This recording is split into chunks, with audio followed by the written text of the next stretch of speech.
Radiator. তাহলে এখানে রেডিয়েটরের কাজ কি? ইঞ্জিন কুলিং সিস্টেমকে পরিচালনা করা। আমাদের দেশে সাধারণত কি ব্যবহার করে? পানি ইউজ করে। বাইরের দেশে কি ইউজ করে? কুলেন্ট ইউজ করে। ঠিক আছে? এটা এই জিনিসটার নাম কি? এটা সাধারণত ইঞ্জিনের কোন পার্টসে পড়ে? Auxiliary parts. অক্সিলারি পার্টস বলতে এই পার্টসটা সাধারণত ইঞ্জিনকে প্রতিনিয়ত সাপোর্ট করে। ঠিক আছে? এখানে দুইটা কি পাইপ আছে। ঠিক আছে? এটা হচ্ছে আপার হোস পাইপ, একটা হচ্ছে কি একটা upper hose pipe, lower hose pipe. কয়টা হোস পাইপ? উপরেরটা কি আপার হোস পাইপ, নিচেরটাকে লোয়ার হোস পাইপ। এই যে অ্যালুমিনিয়ামের এখানে যেগুলো আছে এগুলোর নাম কি? Radiator fins. কি রেডিয়েটর ফিন্স। ফিন্সের কাজ কি? যখন কুলিং ফ্যান রেডিয়েটরে পানি রেডিয়েটরকে হাওয়া দিবে তখন সে হাওয়া কিসে ধরে রাখবে?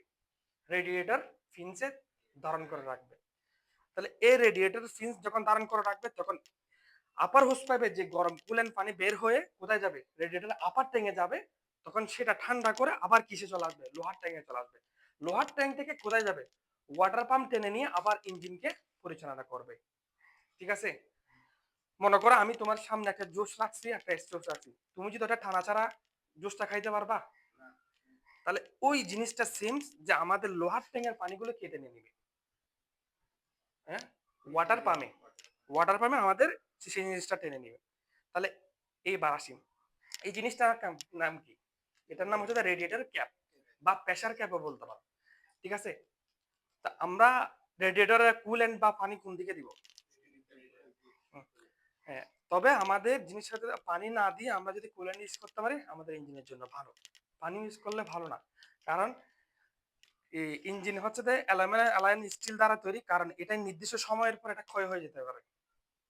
বুঝছো? কুলেন্ট দিলে ইঞ্জিনের জন্য ভালো, কি যাতে ইঞ্জিন ঠান্ডা রাখে একটু। দেখ, তাহলে আমাদের এই জিনিসটার নাম কি? রেডিয়েটর। তাহলে এই পাইপটার নাম কি? আপার হুস পাইপ। নিচেরটা কি? লোয়ার হুস পাইপ। ঠিক আছে? তাহলে লোয়ার হুস পাইপ, আপার হুস পাইপ। এখানে কয়টা হুস পাইপ? দুইটা হুস পাইপ। একটা লোয়ার হুস পাইপ, একটা আপার হুস পাইপ। আর উপরটা এই ট্যাঙ্কের অর্ধেক কি আপার ট্যাঙ্ক, নিচেরটা কি লোহার ট্যাঙ্ক। যখন পানির টেম্পারেচার ইঞ্জিনের পানিগুলো যখন 160 টেম্পারেচার হাই ডিগ্রিতে উঠবে তখন কি করবে? এখানে একটা থার্মোস্ট্যাট বাল্ব থাকবে। ওই থার্মোস্ট্যাট বাল্বটা খুলে গিয়ে কোথায় যাবে? পানিগুলো লোহার ট্যাঙ্কে যাবে। লোহার ট্যাঙ্কে যাওয়ার পর সার্কুলেশন হওয়ার পানিগুলো সার্কুলেশন হওয়ার জন্য এরপর কি কুলিং ফ্যানে বাতাস প্রয়োগ করবে। বাতাস যখন প্রয়োগ করবে তখন কি লোহার ট্যাঙ্কের পানিগুলো আস্তে আস্তে আস্তে কি ঠান্ডা হবে। সরি, আপার ট্যাঙ্ক থেকে কোথায় যাবে? আস্তে আস্তে লোহার ট্যাঙ্কে যাবে। লোহার ট্যাঙ্কের থেকে পানিগুলো কোথায় নিবে? ইঞ্জিনে টেনে নিবে। এই জিনিসটা, এই সিস্টেমের নাম কি? Cooling system. পুরা সিস্টেমের কাজটা কি করে? এটার নাম হচ্ছে কুলিং সিস্টেম। গাড়ির সিস্টেম সবকিছু প্রত্যেকটা আলাদা আলাদা। আমি যদি কতক্ষণ এখান থেকে কতক্ষণ এখান থেকে এভাবে যদি করাই তাহলে তুমি বুঝবে না জিনিসটা। তাহলে তাহলে কুলিং, তাহলে আমরা বলি যে আমাদের টেম্পারেচার মিটার কখন হাই হয়ে যায়? তাই বলো। আমাদের টেম্পারেচার মিটার হাই হয়ে যাবে যদি রেডিয়েটরে পানি না থাকে। আর একটা কি কারণে হবে? কারণ কুলিং ফ্যান না চললে, তারপরে ওয়াটার পাম্প না চললে, ফ্যান বেল ছিঁড়ে গেলে, থার্মোস্ট্যাট ভালভ নষ্ট হয়ে গেলে, তারপরে কি আর কিসের জন্য? ইঞ্জিন অয়েল না থাকলে। ঠিক আছে? এই কয়েকটা কারণে আমরা কি, তাহলে আমরা আজকে কোন জিনিসটা শিখলাম? যে কুলিং সিস্টেম। Cooling system. তাহলে মনে করো মাঝপথে আমাদের সামনে আসো একটু করে, মাঝপথে আমাদের টেম্পারেচার মিটার হাই হয়ে গেছে। ঠিক আছে? তাহলে আমরা গাড়িটা সর্বপ্রথম চালানোর আগে যেটা ফার্স্ট সার্ভিসিং, যে সার্ভিসিং জিনিসটা সেটা আমরা দেখি নাই। তাহলে আমরা না দেখার কারণে আমাদের টেম্পারেচার মিটার কি হয়ে গেছে? হাই হয়ে গেছে। তো দেখো, যখন আমাদের হাই কাটাটা যখন আমাদের কোন জায়গায় হাই হাই অবস্থা হয়ে গেছে তখন আমাদের কিছু পর্যবেক্ষণ করতে হবে। তখন আমাদের কি করতে হবে? তখন আমাদের কি করতে হবে? এখন গাড়ি স্টার্ট বন্ধ করে দিতে হবে।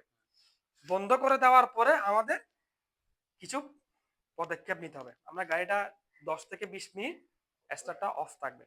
অফ থাকার পর আমরা ধাম করে কি এই রেডিয়েটর ক্যাচ খুলে ফেলবো না, মনে রাখতে হবে। কারণ এটা কোনো কারণে দুর্ঘটনার শিকার হতে পারে। তাহলে আমরা কি করতে পারি? একটা কাপড় বা কোনো একটা কাপড় দিয়ে এভাবে করে ধরে আস্তে আস্তে এখানে রেডিয়েটর যে গ্যাসটা তৈরি হয়েছে, তাহলে এটা আস্তে আস্তে আস্তে আস্তে করে কি এরকম করে একটু একটু ছাড়বো, একটু একটু চাপ দিব, একটু একটু ছাড়বো, একটু একটু চাপ দেবো। এরপর আমরা রেডিয়েটর ক্যাপ খোলার পর আমরা দেখবো যে আসলে কি রেডিয়েটর পানি আছে কিনা।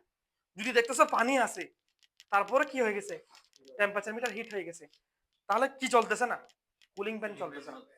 তাহলে আমাদের কি কথা, কুলিং ফ্যানটা ঠিক করতে হবে, যেখানে লুজ কানেকশন আছে সেটা ঠিক করতে হবে।